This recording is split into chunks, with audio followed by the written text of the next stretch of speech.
बीड प्रकरणामध्ये धनंजय मुंडे यांच्या राजीनाम्याची मागणी सर्वपक्षीय नेत्यांकडून केली जाते, मात्र या सगळ्यामध्ये कुठेतरी जातीय राजकारण केलं जातं असा आरोप ओबीसी नेत्यांकडून केला जातो। तो ओबीसी नेते लक्ष्मण हाके आपल्या सोबत आहेत।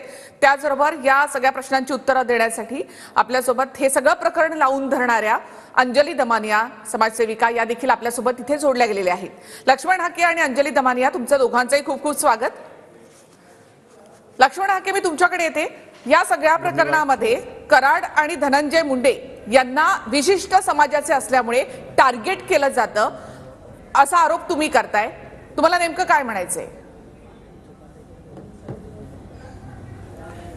हे बघा, स्वर्गीय संतोष देशमुख यांच्या हत्ये प्रकरणामध्ये खरं तर हे हत्या प्रकरण, त्यामागची संवेदनशीलता, त्यामागचं गांभीर्य, मला वाटतंय या महाराष्ट्रामध्ये अनेक मोर्चे आंदोलन करणाऱ्या आणि वेगवेगळ्या प्रकारे प्रश्न दसास लावणाऱ्या माणसांनी मला वाटतं यातलं गांभीर्य घालवलेलं आहे।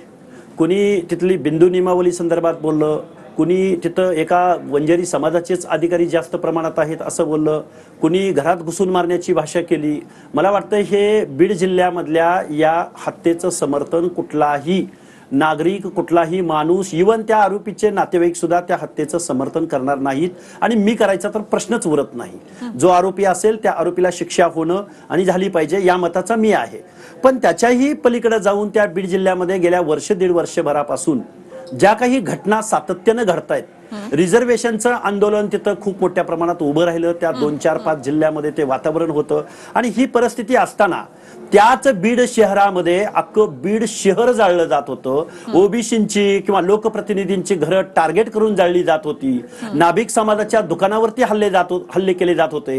धनगर समाजाच्या तरुणांना नाक घासायला नुसती कमेंट केली म्हणून हे असं सामाजिक वातावरण हे खूप वर्ष दीड वर्षभरापासून या परिसरामध्ये होतं। आणि ही घटना घडल्यानंतर संतोष देशमुख यांच्या हत्येचं भांडवल करून इथल्या लोकप्रतिनिधींनी आणि इथल्या लोकांनी त्याला राजकीय स्वरूप दिलं आणि मग राजकारणातले काही पूर्वग्रह, काही मागचे बुट्टे काढण्याचा प्रयत्न इथं धनंजय मुंडे असतील किंवा अजून कोण पंकजा मुंडे असतील किंवा अजून कोण एखादा विशिष्ट समाज, पर्टिक्युलरली बंजारी समाज असेल, त्यांना टार्गेट करायला सुरुवात केली। मी एक ओबीसी आंदोलक म्हणून या माझ्या महाराष्ट्रामधल्या माझ्या ओबीसी अंतर्गत ओबीसी अंतर्गत समाजाच्या नेत्यांना येणाऱ्या या सर्व समाजात